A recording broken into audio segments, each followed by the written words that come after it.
Well, hello, Donald's Creek. Welcome to day 16 of 31 Days in Proverbs. We are on Proverbs 16.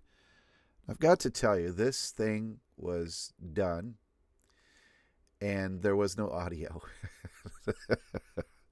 So that's why it's a little late today because I had to re-record it. So I do apologize if you were expecting it at a certain time and it wasn't there.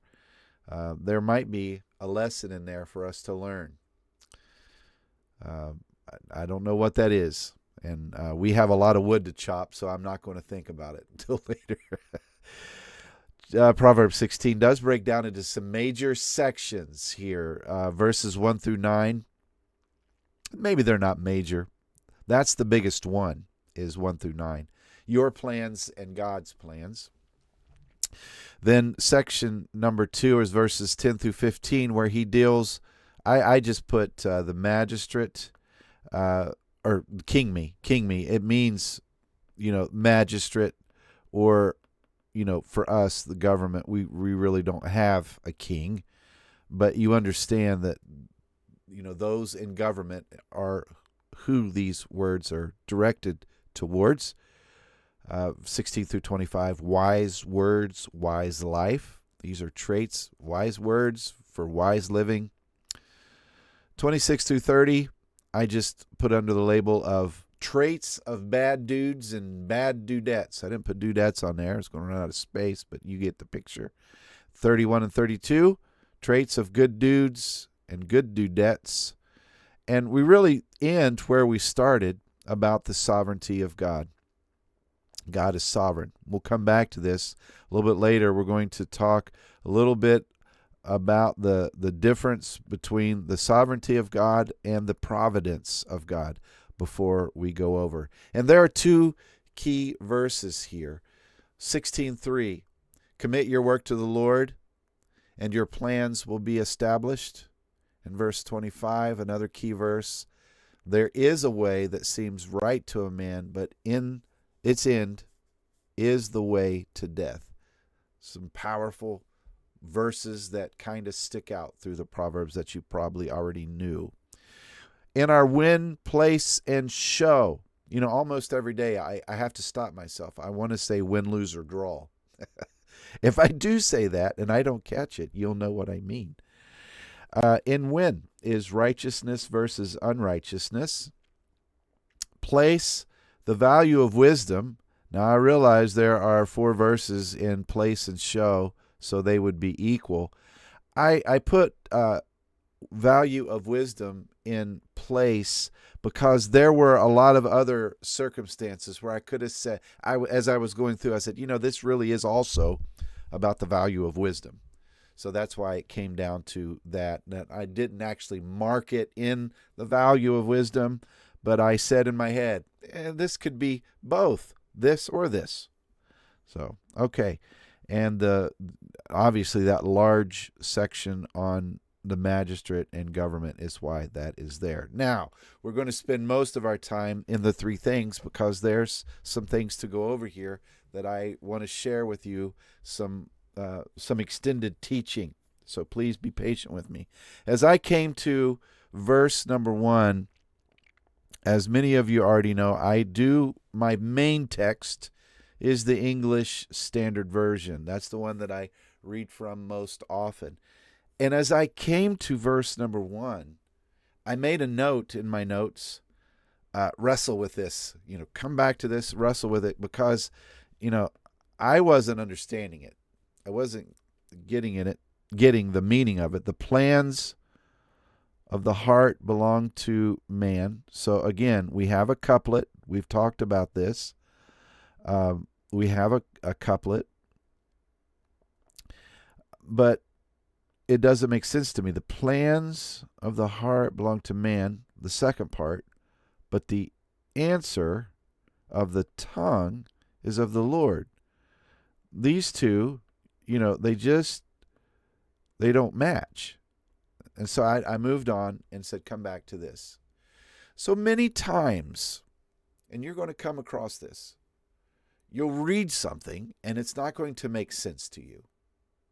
And You come back to it later that day or tomorrow or a week, and you're in a different frame of mind, and it makes better sense. But sometimes that doesn't happen. It's still confusing to you. And so what do? And I am here to encourage you. There's no wrong answer. You can go to a commentary right away. We had one of our 31 days, we spent some time talking about study Bibles. So if you have a study Bible, you could look right down and get the answer to your problem. Maybe. You may still be unclear. Maybe the commentary at the bottom of your study Bible still doesn't answer your questions. I encourage you not to go there right away. I encourage you to struggle with this just a little bit. Wrestle with it. And I think your first option would be to go to a different translation. And you say, well, Pastor Matt, I don't have all this money to spend on all these translations. I shared with you early on, let me block this out so we can see here. I shared with you early on Bible Gateway. And Bible Gateway, you can get many translations, no cost.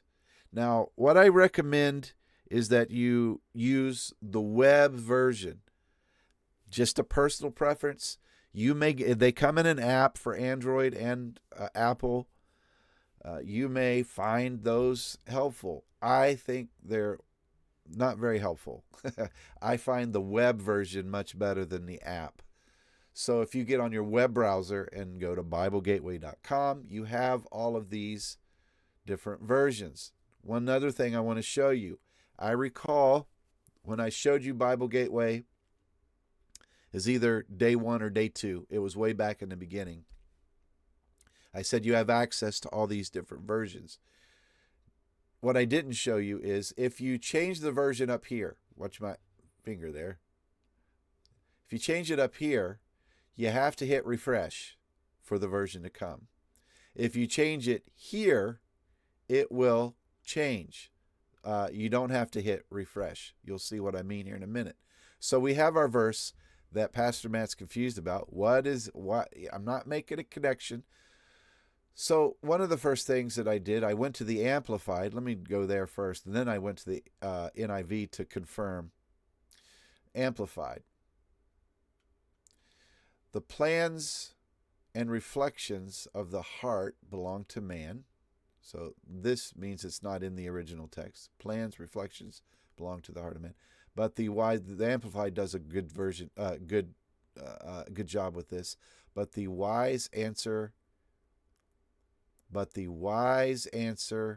of the tongue is from the Lord. Well, that's a lot better, right? For me, that's kind of clear. So I went to the New International to see what it had to say. You can do the same. Automatically refreshes.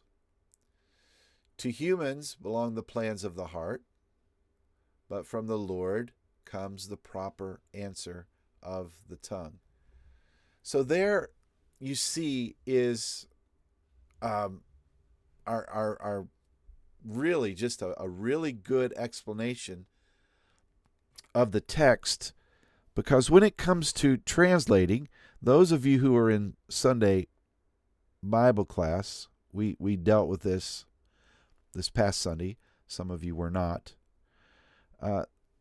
There oftentimes the Old Testament written in Hebrew, the New Testament written in Greek, oftentimes there is not a one-to-one translation, meaning that pencil in Hebrew is this and pencil in English is pencil. Oftentimes there is not that one-to-one translation. So when translators get together and say, we want to come up with another translation, they have to think, what is going to be our philosophy of translating? Are we going to give a literal, as best as we can, a one-to-one translation? Or are we going to, give an equivalent that it meant this in Hebrew and it meant we think it best means this in English. So we're not going to use the exact word that they use here. We're going to use the thought that they're trying to convey. Or are we going to use a paraphrase? So we have thought for thought, word for word, and really over here is just, we're just going to give a general kind of more of a commentary. So over here we have the Living Translation, we have the Message, we have here the let me change colors, the NIV, the Coleman Standard Bible. Over here we have the Amplified, King James, NASB, and ESV, and more. There's a lot of English translations. But sometimes you're not going to get your understanding over here. You going to another one. And here's my thing: wrestle with it. This is how you remember it. You remember it when you wrestle with things a little bit. Sometimes, you remember back in school, you'd go and say, "Teacher, I would like to know the answer to this." The teacher say, "You need to work it out." She would want you to struggle with it a little bit and wouldn't give you the answer right away, so you could learn. So if you go to a different translation, and this whole thing I was writing down and you weren't able to see it. Let me put it back up. There you go. This is the what I was talking about, New International Coleman Standard, and so on and so forth. Okay. You can come back to that in a minute. There's something else that I want to do here on Bible Gateway. Let's say that you still are confused, that didn't clear it up for you, that you would like to still know what it means. You can go to a commentary, and there's all kinds of different commentaries that you can go to. Behind me, all the way back on the top, are Systematic Theology Works, but the ones below that are commentaries. There are commentaries, as I shared with you, at the bottom of a study Bible. I can't recommend more fervently the importance of getting a good study Bible. If you're a Christian, get a good study Bible. But even if that doesn't clear it up, because the commentary on that is really brief, really short, you can get some generic. When I say generic, this is the whole Bible in commentary form. Wycliffe. There's a whole mess of them. There's different ones. If you want me to recommend it, just say the word. One by John MacArthur here. His Bible commentary. He also has a set. So a set would be like 15, 20, 30 books, because the whole book is or half the book is dedicated to commentary. Some of you already know this. Some of you don't. You got Keel and Delsich. I just say K&D. They do Old Testament only. It's a 10 volume where they dig in a little deeper. So for just someone who's really just trying to get an understanding of the text and not wanting to get real in depth, I recommend either one of these or a study Bible, and wrestle with it, figure it out, and you're not going to find an answer to who's Melchizedek, but you'll find quite a bit. So the Bible Gateway, you're saying, I couldn't afford, or I don't want to buy different versions. Bible Gateway has, for I think $3.99 a month or $4.99 a month, it's really cheap, all these resources. These are study Bibles. And they have more. This Grace and Truth, here's some more study Bibles, some a lot better than others. I can't recommend this enough. Let's see what else here. There's the Grace and Truth, is a very good study Bible. Some better than others, but they're all pretty good. Vine's expository, and so they also have Commentaries down here. Matthew Henry, Stewart and Fee, very good. You have, J. Vernon McGee's Through the Bible. Zonder, this is a pretty good one. This is a really good one. But you have different commentaries as well. So for $3.99 a month, about a cup of coffee from Bob Evans, you can have all those resources right there with your text. This is why I wanted to belabor this point, because I wanted you to see what you could get. I am not a subscriber. I have been in the past, but I have most of those resources, and there are other things that I am a monthly subscriber to, where they can give you a wealth of information for pennies. And some of those are free. You don't have to pay. You just become a member. You sign up, and you don't have to pay. Okay, that is where I wanted to be. That's a terrific. The Amplified, the New International, actually is a better translation of verse 1 than the other. But I wanted to use this as an opportunity to teach that very thing. Now, thing number 2. What is the teacher's best friend? Repetition, repetition, repetition. It is. You read a good book. I'm talking about fiction. I'm talking about a theological book. Read it again. You miss something. I repeat things. Your English teacher repeated things. Your science teacher repeated things. Your nursing instructor repeated things, because repetition, repetition, repetition. It's the best teacher. You don't forget those things that are repeated, and that's why it happens. And your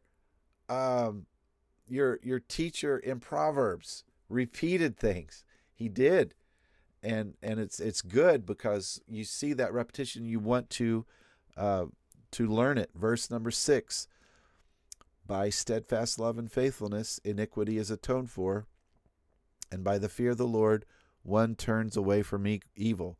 This is the same as 15:8, what we talked about yesterday. I desire obedience more than sacrifice. So again, a repetition. Verse 25, what does it say? There is a way that seems right to a man, but in the end, it leads to death. It goes back to 14:12.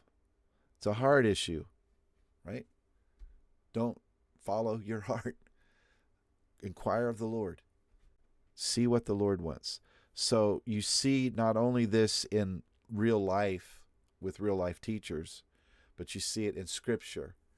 Repetition is a wonderful thing.